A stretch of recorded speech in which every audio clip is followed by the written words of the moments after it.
Lynn is starting his flying lap now.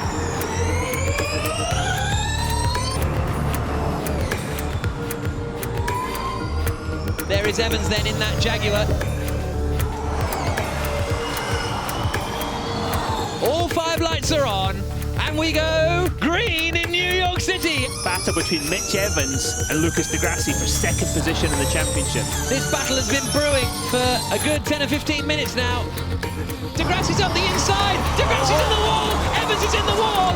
I went in pretty hard with aggressive mindset, and looking, it probably showed. I tried my best to get past as much as possible, but that really would have made the difference.